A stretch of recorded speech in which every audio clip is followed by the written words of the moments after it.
Very exceptional case. এছাড়া যারা কেউ যদি করে থাকেন, যেটা হচ্ছে অবৈধভাবেই করেছেন, আপনি যেটা রফিকুল আমিনের কথা বলেন, ওনার সাথে আমারও ব্যক্তিগতভাবে কথা হয়েছে, এই অভিযোগটা আমি পেয়েছি। বাট মেবি উনি যখন হয়তো হসপিটালে ছিলেন, আমি যেটা মনে হয় আপনার সাথে শেয়ার করতে পারি, যে হসপিটালে ছিলেন, উনি আমাকে বলেছেন যে ওই সময় উনি এরকম একটা কাজ করেছেন। কারাগারে কোনো ভিআইপি বন্দি বলে কিছু নেই, এটা হচ্ছে ডিভিশন প্রাপ্ত বন্দি।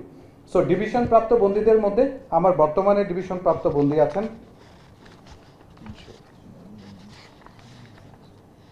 আচ্ছা টোটাল একটু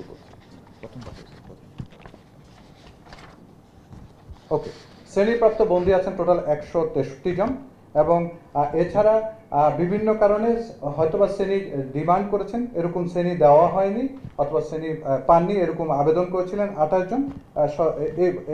টোটাল যাদেরকে বলছেন যে ডিভিশন পাওয়ার যোগ্য অথবা যা পাওয়ার কথা ছিল, তার মধ্যে 163 জন পেয়েছেন, 28 জন অনুমোদন প্রাপ্ত হননি। এই হচ্ছে আমার ডিভিশন প্রাপ্ত বন্দীদের সংখ্যা। জি ধন্যবাদ। আপনি প্রথমে যেটা ভিডিও কলে কথা বললেন, যদি কেউ করে থাকে সেটা অবৈধভাবে করেছে, কোনো অফিসিয়াল কোনো রিকগনিশন নেই অথবা কোনো অনুমোদন নেই, মানে ভিডিও কলে। শুধুমাত্র ব্যতিক্রম হচ্ছে যখন যদি অনেক সময় দেখা যায় বন্দির যদি নিকটাত্মীয় কেউ যদি মারা যান, পেরোল পেতে সমস্যা হচ্ছে, দেরি হচ্ছে, ওই সময় আমরা মানবিক দিক বিবেচনা করে তাকে ফ্যামিলি মেম্বারের সাথে আমরা বিভিন্নভাবে কথা বলে দিয়েছি, যেটা হচ্ছে মানবিক, একান্ত মানবিক, যে পেরোল পাচ্ছে না অথবা যেতে পারছে না ডিস্টেন্সের কারণে কেউ নিকটাত্মীয় মারা গেছেন।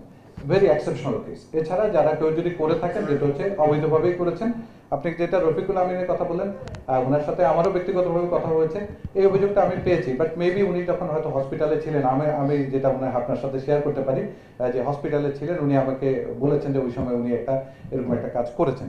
সো এটা তো আমাদের অতীত। বর্তমান নিয়ে কথা বলেন, গত 1 বছর নিয়ে কথা বলেন, আপনারা পেয়েছেন কিনা, কোনো ভিডিও রেকর্ড পেয়েছেন কিনা, পেলে আপনাদের কাছে অনুরোধ থাকবে, আপনাদের সহযোগিতা আমরা বরাবরই পেয়েছি। আপনাদের প্রমাণক দিলে যে দায়ী তার বিরুদ্ধে আমরা অত্যন্ত কঠোর ব্যবস্থা নিয়েছি, যারা যেখানে প্রমাণ পেয়েছে। আমি আপনাদের অনেককে ধন্যবাদ জানাতে চাই, এখানে অনেকে আছেন যারা কিন্তু বিভিন্ন প্রমাণ পেয়েছেন, পেন না যে পাননি তা না, আমাকে যখন শেয়ার করেছেন আমি কিন্তু কাউকে ছাড় দিই, এটা আপনাদের দৃঢ়ভাবে বলতে পারি।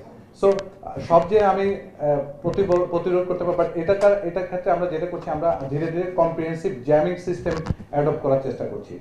প্রথম 2টা কারাগার আমার হবে, একটা হচ্ছে স্পেশাল জেল আর একটা হচ্ছে কাশিমপুর হাই সিকিউরিটি। 2টার প্রক্রিয়া অলমোস্ট আমরা পাইপলাইনে আছি, একটা খুব শীঘ্রই হয়তো লেগে যাবে, আরেকটা হয়তো 2-3 মাস লাগবে। তো আশা করছি ধাপে ধাপে যে গুরুত্বপূর্ণ কারাগারগুলোতে আছে সরকারের অনুমোদন সবকে যদি আমরা কম্প্রিহেন্সিভ জ্যামিং সিস্টেম, তখন 1000 ডিভাইস থাকলেও কোনো কাজ হবে না। সো ওরকম একটা মানে ছোটখাটো এখন আমরা ডিভাইস দিয়ে কাজ করি, but that is not full proof. এক জায়গা থেকে আরেক জায়গায় স্থান পরিবর্তন করে যারা চালাক তারা তো তাই করে। সো এই ক্ষেত্রে ওই সমস্যাটা থেকে আছে। যে আমরা যে অভিযোগগুলো আমাদের কাছে আছে, লাইক আমরা গত নিয়োগ প্রক্রিয়াটা যেটা আমরা অলরেডি কারারক্ষী ট্রেনিং করে শেষ এসেছে, তাদেরকে আমরা নিয়োগের আগে ভেরিফিকেশনটা করিয়েছিলাম নানা অভিযোগের প্রেক্ষিতে, এবং প্রায় 20 জনের মতো তারা কিন্তু বাদ পড়েছে বিভিন্ন অভিযোগে, শুধু ঠিকানার সমস্যা না। আর বিভিন্ন সময় আমরা ঠিকানা সংক্রান্ত, মুক্তিযোদ্ধা সনদ সংক্রান্ত ভুয়া এরকম আমরা অভিযোগ পেয়েছি, এবং আমরা এগুলো তদন্ত করে, মানে আমরা তো আর তদন্ত সংস্থা না, যারা ল এনফোর্সিং এজেন্সিজ আছেন বা যারা তদন্ত, তাদের মাধ্যমে ভেরিফাই করে যে সত্যতা পেয়ে থাকি। অনেক ক্ষেত্রে কিন্তু এরকম মিথ্যা অভিযোগও পেয়েছি, যে হ্যারাস করার জন্য, মানে এরকমও পেয়েছি যে আসলে সঠিক বাট মিথ্যা অভিযোগ পেয়েছে।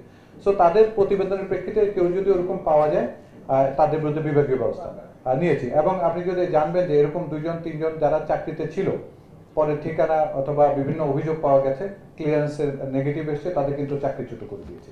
সো যেটা প্রমাণ হচ্ছে ব্যবস্থা আমাদের যে পেরিমিটার দেওয়া আছে ওর মধ্যে আমরা কাজ করছি। জি, প্রশ্ন আমরা যেটা করেছি, প্রশ্ন যারা করেছে আমাদের তাদেরকে তালাবদ্ধ অবস্থায় রেখেছিলাম, পরীক্ষা শেষে তারা তালা ছেড়েছি, মোবাইল ফোন জ্যামিং করে দিয়েছি। প্রশ্ন পেয়েছেন কারা বিভাগে? পাননি আশা করি। যেখানে প্রশ্ন হচ্ছে পরীক্ষা কেন্দ্রে ওনারা রাত্রি যাপন করেছেন, সারা রাত প্রশ্ন করেছেন, সকালবেলা করে প্রশ্ন পরীক্ষা দিয়ে পরীক্ষা শেষ করার পরে তারপর ওনাদেরকে আমাদের যারা ছিল, উনি একটা টিমের প্রেসিডেন্ট ছিলেন আর একটা টিম কাজ করছে। সো আমি মনে করি যে এনএসটিআর তো সারা দেশের অনেক হাজার কাজ করেন, সো সবাই যদি এনএসটিআর এ যায় তাহলে এনএসটিআর উইল ফেল। তো আমার দায়িত্ব, আমি যদি সঠিকভাবে পালন করি, আমি বিশ্বাস করি যে সবাই এই কাজটা করতে পারবে। আই এম কনফিডেন্ট যে আমার প্রশ্ন কেউ পায়নি, কারণ ওই প্রশ্ন প্রিন্ট হয়েছে ওইখানে, ওই প্রিন্ট থেকে ওইখানে যে প্রশ্নপত্র ডিস্ট্রিবিউট হয়েছে, এবং ওনারা তালাবদ্ধ ছিলেন এবং ওনারা জ্যামিং সিস্টেমের মধ্যে ছিলেন। সো কোনোভাবেই আমি মনে করি যে কেউ পাননি, আশা করি কেউ পাননি।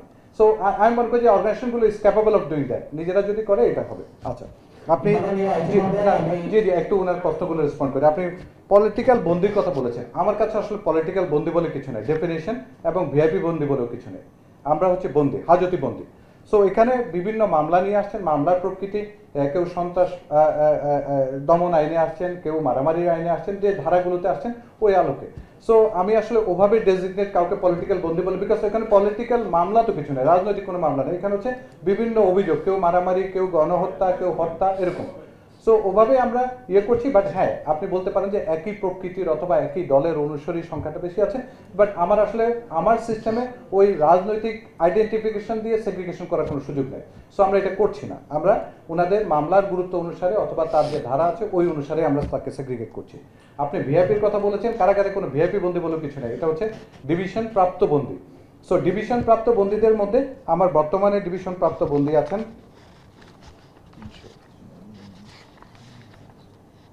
আচ্ছা টোটাল একটু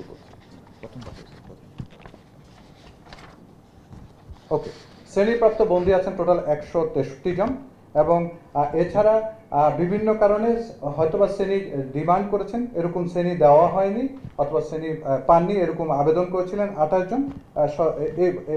টোটাল যাদেরকে বলছেন যে ডিভিশন পাওয়ার যোগ্য অথবা যা পাওয়ার কথা ছিল, তার মধ্যে 163 জন পেয়েছেন, 28 জন অনুমোদন প্রাপ্ত হননি। এই হচ্ছে আমার ডিভিশন প্রাপ্ত বন্দীদের সংখ্যা।